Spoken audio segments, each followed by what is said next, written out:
The scent of burnt toast pulled me from my reverie.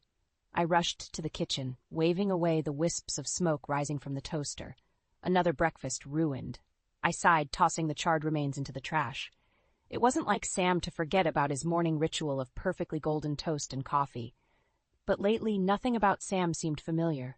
"Mom, is everything okay?" Emily's voice drifted down the stairs, tinged with concern. "Just fine, honey," I called back, forcing cheerfulness into my tone. "Your dad's toast got a little too crispy. I'll make him a fresh batch." As I popped 2 new slices into the toaster, I heard Sam's heavy footsteps descending the stairs. He appeared in the doorway, already dressed for work, his face buried in his phone. "Morning, Sam," I said, offering a smile. "Coffee's ready." He grunted in response, barely glancing up as he grabbed his travel mug and filled it. I frowned, watching him. 14 years of marriage, and this is what we'd come to? Grunts and burnt toast? "Dad," Emily said, bounding into the kitchen with all the energy of her 16 years. "Don't forget, Mom's birthday is next week.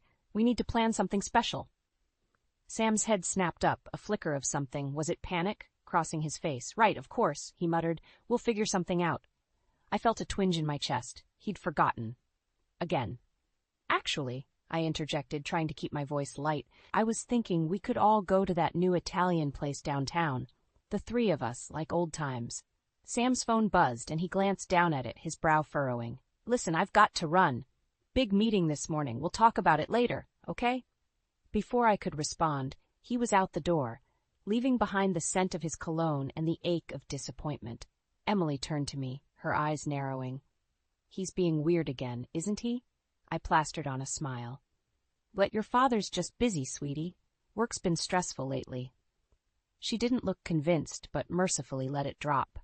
"I've got to go, too. Chess club meeting before school."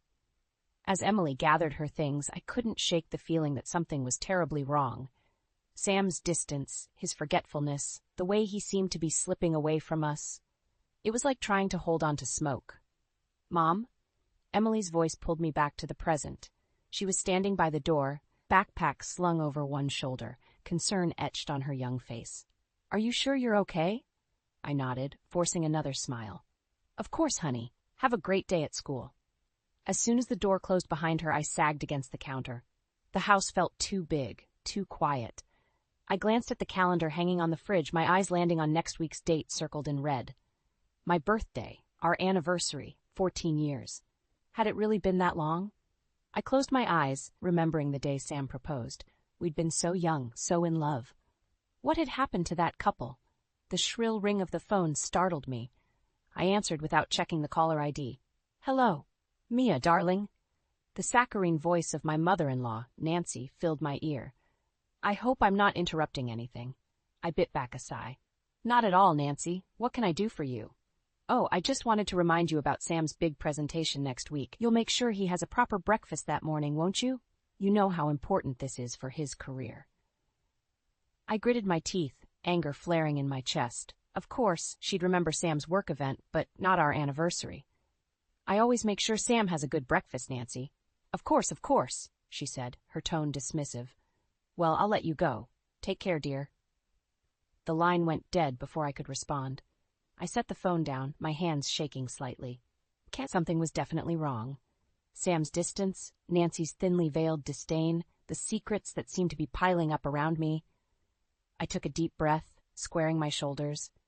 It was time to find out what was really going on in my family. And I knew just where to start. The day of our anniversary dawned bright and clear, but the atmosphere in our house was anything but sunny. I'd spent the past week dropping hints, hoping against hope that Sam would remember. But as I watched him rush through his morning routine, my heart sank. He hadn't even wished me a happy birthday, let alone mentioned our anniversary. "Sam," I said, my voice barely above a whisper, "do you know what day it is?" He glanced at his watch, frowning.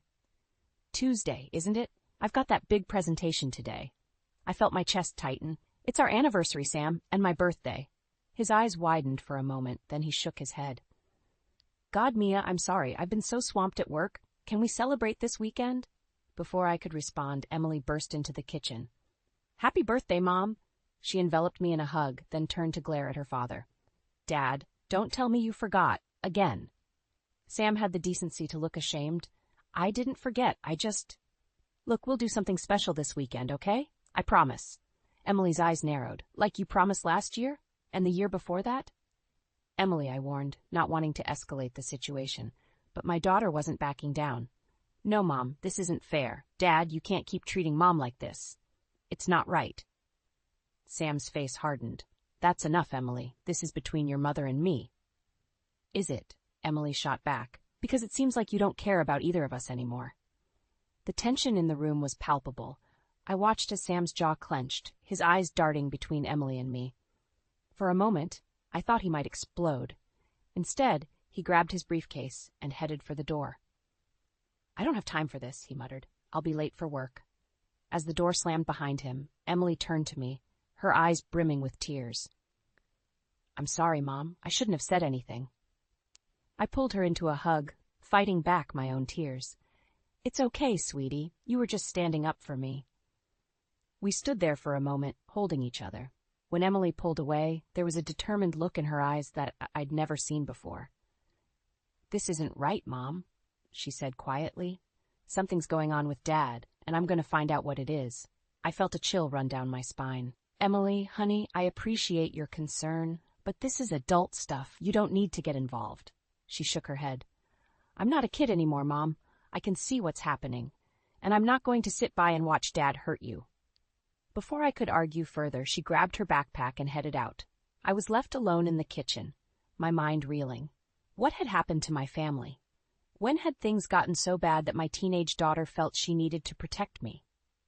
The phone rang, startling me out of my thoughts. It was Nancy. Mia, dear, she said, her voice dripping with false sweetness. I hope you're not too disappointed about Sam forgetting your anniversary. You know how men can be. I gritted my teeth. It's fine, Nancy. We're going to celebrate this weekend. She laughed, the sound grating on my nerves. Oh, I wouldn't count on that. Sam mentioned he might have to work late. Such a shame. As I hung up the phone, a terrible thought occurred to me. What if Sam hadn't forgotten at all? What if he was deliberately avoiding our anniversary? I glanced at the calendar, my eyes landing on the circled date. 14 years of marriage, and this is what we'd come to. Forgotten anniversaries, tense silences, and a daughter determined to uncover her father's secrets. Something had to change. And as I stood there in my empty kitchen, I made a decision. If Sam wouldn't fight for our marriage, then I would. Even if it meant uncovering truths I wasn't sure I was ready to face. I couldn't shake the feeling that something was terribly wrong in my family. Sam's coldness, Nancy's thinly veiled hostility, and now Emily's determination to uncover the truth. It all pointed to a storm brewing just beneath the surface of our seemingly perfect life. As I tidied up the kitchen, my mind raced with possibilities. Was Sam having an affair? Was he planning to leave us? The thought made my stomach churn. The sound of the front door opening startled me out of my reverie. Emily burst in, her face flushed with excitement. "Mom, you won't believe what I found out," she exclaimed, dropping her backpack on the floor. I felt a mixture of curiosity and dread. "What is it, honey?" Emily hesitated, biting her lip. I followed Dad after school today. He didn't go back to work like he said he would. My heart sank. "Emily, you shouldn't be spying on your father." "But Mom, listen." She pulled out her phone, tapping furiously. "I saw him meet this woman at a cafe. They looked close, too close." She held out her phone, showing me a blurry photo. My breath caught in my throat. There was Sam, sitting at a table with a young, attractive blonde woman. Their heads were bent close together, his hand resting on hers. "Oh, Emily," I whispered, my voice breaking. "You shouldn't have seen this." Her eyes flashed with determination. "Someone had to do something, Mom. Dad's been lying to us, and I'm going to prove it." I felt a surge of pride mixed with fear. My daughter was so brave, so loyal, but I was terrified of what her investigation might uncover. "Sweetie, I appreciate what you're trying to do, but this isn't your responsibility," I said, trying to keep my voice steady. "Your father and I will work things out." Emily shook her head stubbornly. "No, Mom. You've been saying that for months, and nothing's changed. I'm not going to sit back and watch him hurt you anymore." Before I could respond, we heard the sound of a car pulling into the driveway. Sam was home early. "Quick, hide the phone," I hissed, my heart racing. Emily slipped it into her pocket just as Sam walked through the door. He paused, looking between us suspiciously. "What's going on here?" I forced a smile. "Nothing, dear. Emily was just telling me about her day at school." Sam's eyes narrowed, but he didn't push it. "Right. Well, I've got some work to finish up in my study. Don't wait up for me for dinner." As he disappeared upstairs, Emily turned to me, her eyes blazing. "See, Mom? More lies. He wasn't at work. He was with that woman." I felt torn between my instinct to protect my daughter and my growing suspicion that she might be right. "Emily, please, promise me you won't do anything rash. Let me handle this." She hesitated, then nodded reluctantly. "Okay, Mom, but if you don't do something soon, I will." That night, as I lay awake in bed, Sam sighed cold and empty beside me, I couldn't stop thinking about the photo Emily had shown me. Who was that woman? What did she mean to Sam? I heard the creak of Sam's office door opening, followed by his hushed voice. He was on the phone again, speaking in low, urgent tones. Unable to resist, I crept to the hallway, straining to hear. "Can't keep this up much longer, Lisa," Sam was saying. "Mia's getting suspicious, and Emily's been asking questions. We need to move up our timeline." My blood ran cold. Lisa, the woman from the cafe, and a timeline? What were they planning? I know, Sam continued, his voice dropping even lower. "But we have to be careful. If Mia finds out before we're ready, she could ruin everything." I stumbled back to bed, my mind reeling. Sam was definitely having an affair, but it was more than that. They were planning something that could destroy our family. As I lay there in the dark, tears silently streaming down my face, I made a decision. Emily was right. It was time to uncover the truth, no matter how painful it might be. Tomorrow, I would start my own investigation, and God help Sam if what I discovered was as bad as I feared. The next morning, I woke with a sense of purpose I hadn't felt in months. Sam had already left for work, or so he claimed. I couldn't be sure of anything anymore. I waited until Emily left for school before starting my investigation. My hands shook as I entered Sam's study, a room that had become increasingly off-limits over the past few months. I felt like an intruder in my own home. As I rifled through his desk drawers, my heart pounding, I came across a stack of bank statements. My eyes widened as I scanned the numbers. Large sums of money had been transferred to an account I didn't recognize. Was this how Sam was funding his affair?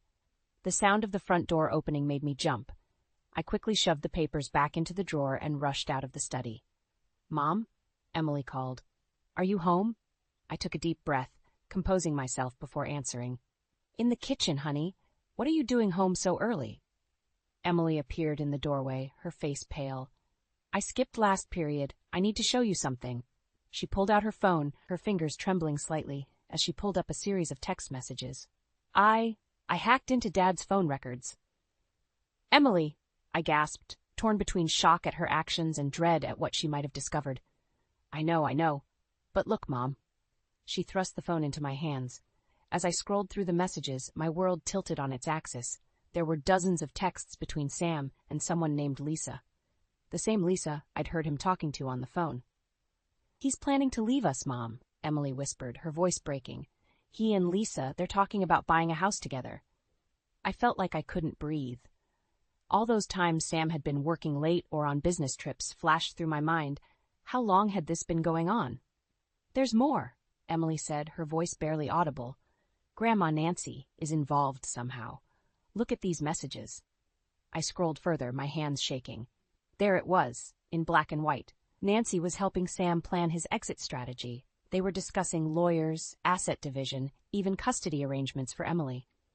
"Oh, God," I whispered, sinking into a chair. "How could they do this to us?"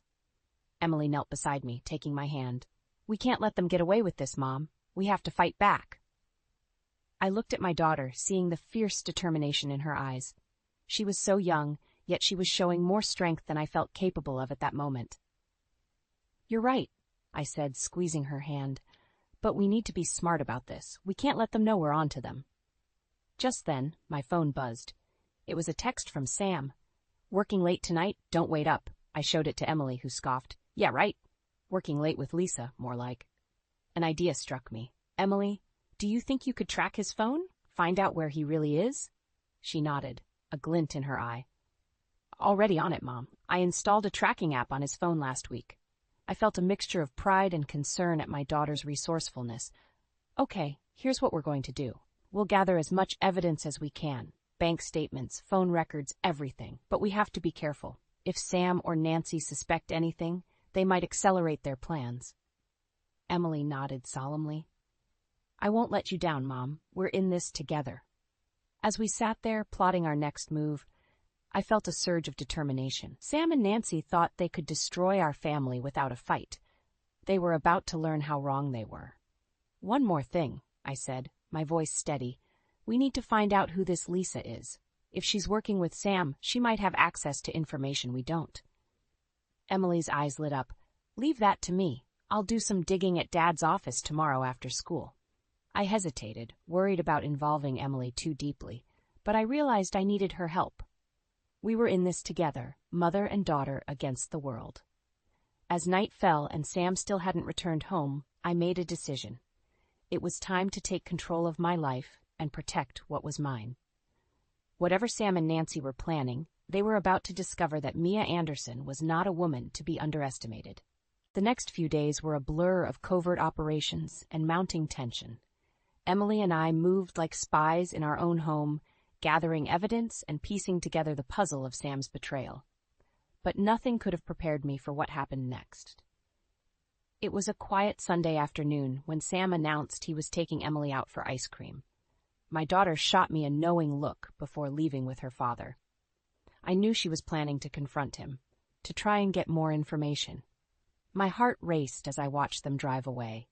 Hours passed, and the silence in the house became oppressive. Just as I was about to call Emily's cell, I heard the front door open. Sam's voice drifted in, uncharacteristically warm and jovial. That was fun, wasn't it, sweetheart? We should do this more often. Emily's response was muffled, but I could hear the strain in her voice. When they entered the living room, I was shocked by what I saw. Emily's eyes were red-rimmed, and she wouldn't meet my gaze. Sam, on the other hand, was beaming. Mia, honey, he said, his tone sickeningly sweet. Emily and I had a great talk. She understands now that sometimes adults need to make difficult decisions for the good of the family. I felt my blood run cold. What are you talking about, Sam? He put his arm around Emily's shoulders, and I saw her flinch. Tell your mother what we discussed, sweetheart. Emily looked up, her eyes filled with tears and something else, fear. Mom, she said, her voice barely above a whisper, I think maybe it would be best if I went to live with Dad and Grandma Nancy for a while. The world tilted beneath my feet. What?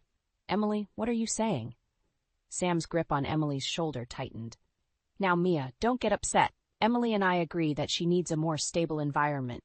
You've been, well, let's just say you haven't been yourself lately. I couldn't believe what I was hearing. How had Sam managed to turn my own daughter against me? Emily, honey, you don't mean that. What did he say to you? Before Emily could respond, Sam cut in. That's enough, Mia. You're only proving my point. Emily, why don't you go to your room? Your mother and I need to talk. As soon as Emily was out of earshot, I rounded on Sam. What the hell did you do to her? What lies have you been telling? Sam's facade of kindness vanished. Face it, Mia. You're losing control. Emily sees it, I see it, and soon everyone else will too. It's time to face facts. You're not fit to be a mother anymore. I felt like I'd been slapped. You bastard, I hissed. You're trying to take my daughter away from me. He smirked, a cold, calculated expression that sent chills down my spine. I'm doing what's best for Emily, and if you try to fight this, I'll make sure everyone knows just how unstable you've become. As Sam walked away, leaving me stunned and shaking, I heard a soft sound from the stairway. Emily stood there, her face pale but determined. She held up her phone, and I realized with a jolt that she had recorded the entire conversation. I'm so sorry, Mom, she whispered. I had to make him think I was on his side, but I got it all. Everything he said, everything he threatened. Relief washed over me, quickly followed by a surge of fierce pride. My daughter, my brave, clever girl, had outmaneuvered Sam at his own game. I pulled Emily into a tight hug, feeling her trembling against me. It's okay, sweetheart. You did good. But now we need to act fast.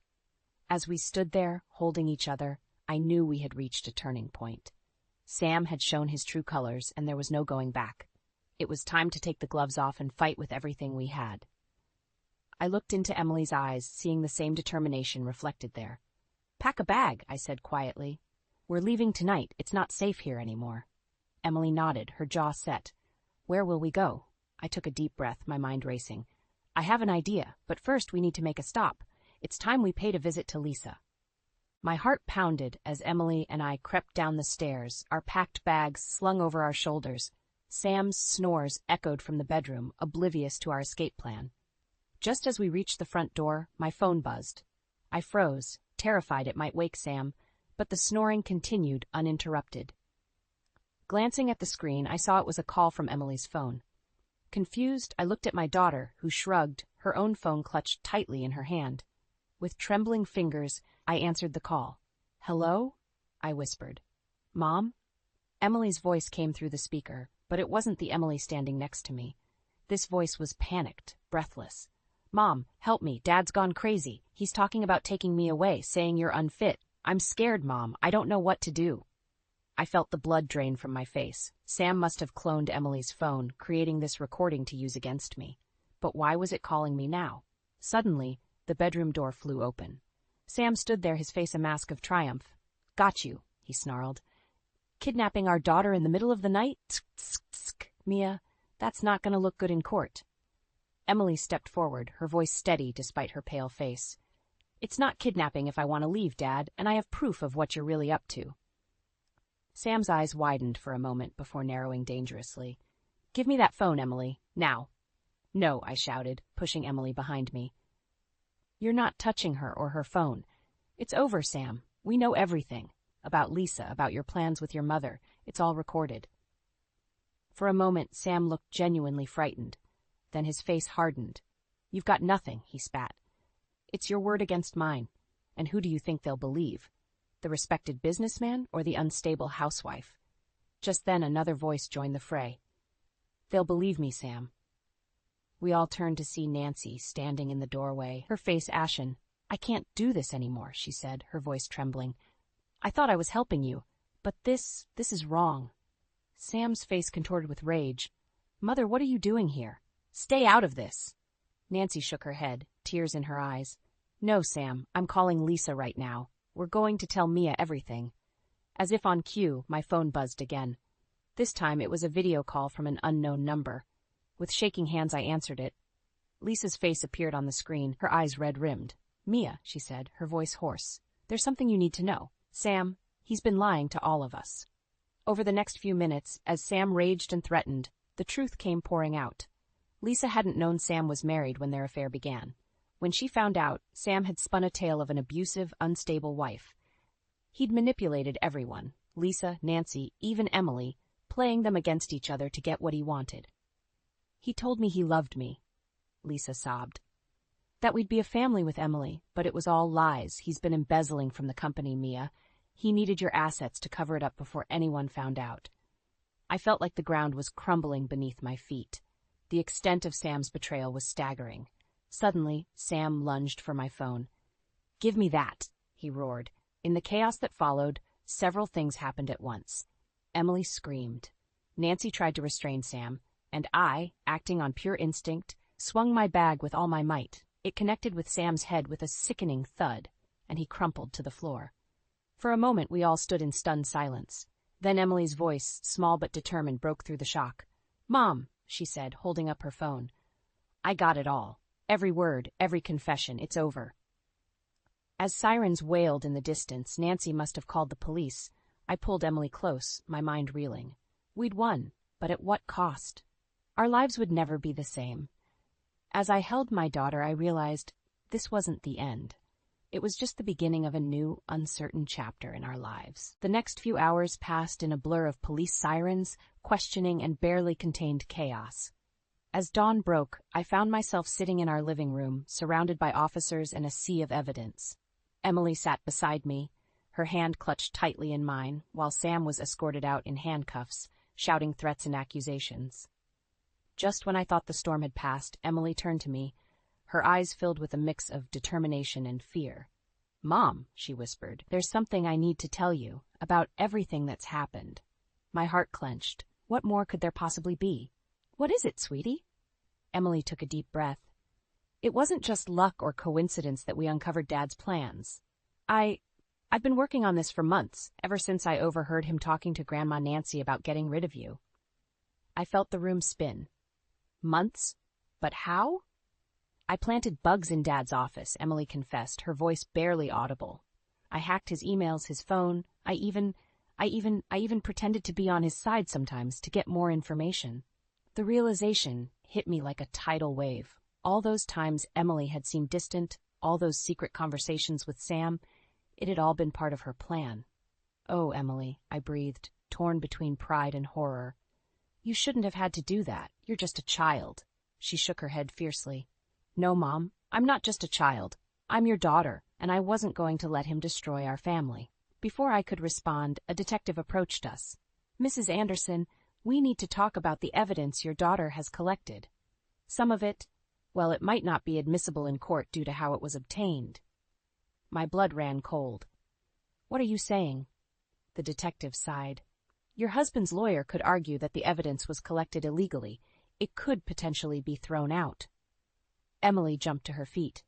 No, you can't let him get away with this. I did what I had to do. As the detective tried to calm Emily down, I felt a presence behind me. It was Nancy, her face drawn and pale. Mia, she said softly, I know I have no right to ask this, but please, let me help. I can testify against Sam. I know everything he was planning. I stared at her, conflicting emotions warring within me.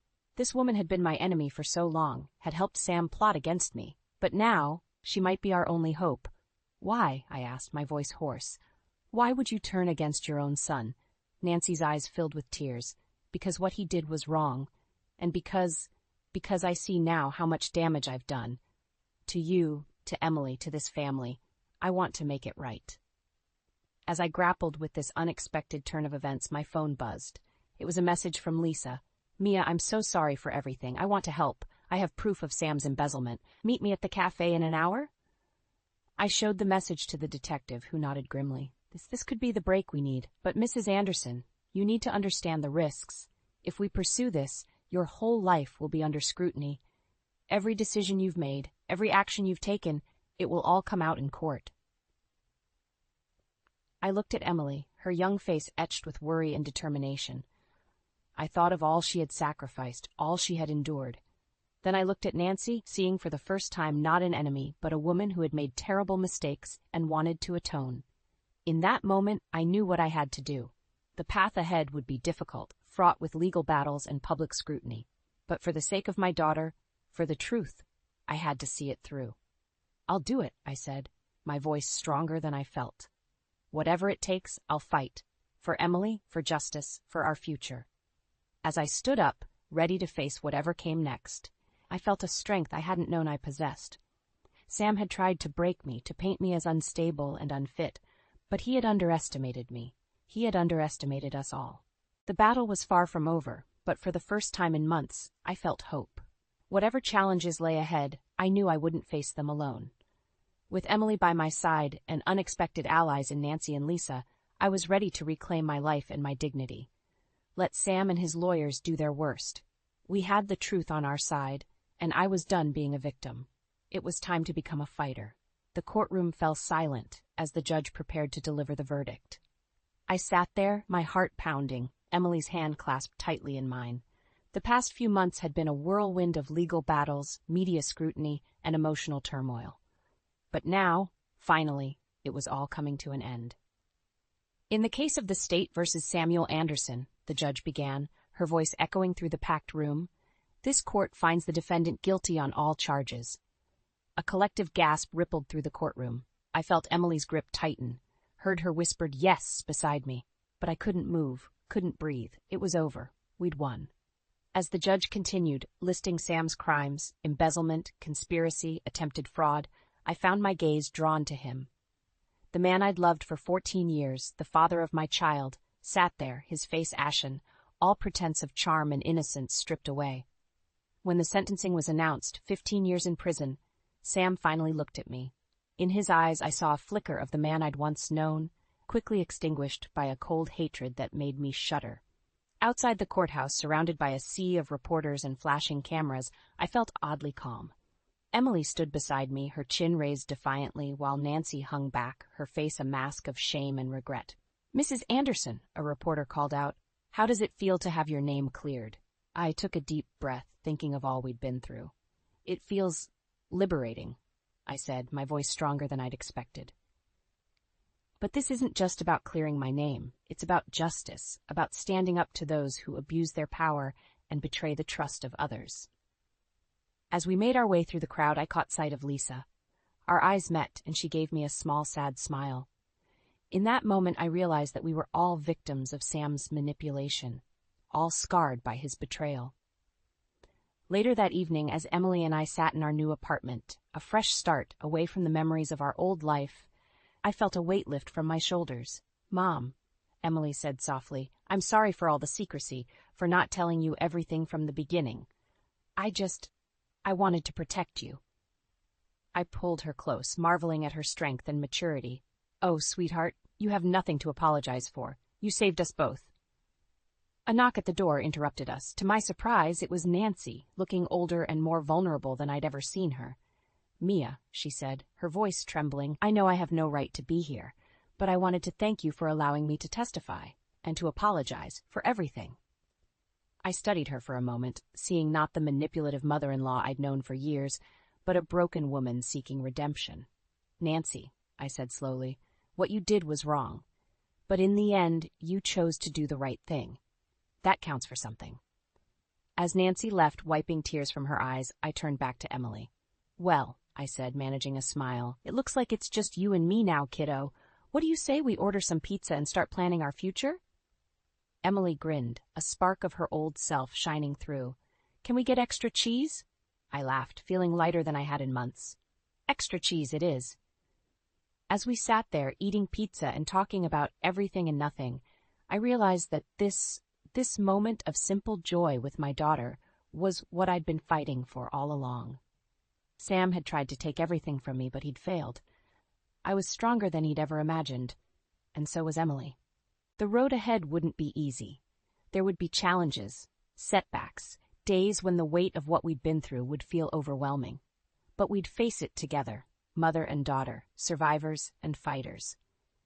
As I looked at Emily, her face animated as she talked about her plans for the future, I felt a surge of pride and love so strong it almost took my breath away. We'd been through hell, but we'd emerged stronger, wiser, and more united than ever. Sam had underestimated us both. He'd thought he could break us, control us, mold us into what he wanted us to be. But in the end, it was his world that had crumbled, while ours, battered but unbroken, remained standing. As the night wore on and Emily drifted off to sleep on the couch, I stood by the window, looking out at the city lights. For the first time in years, I felt truly free.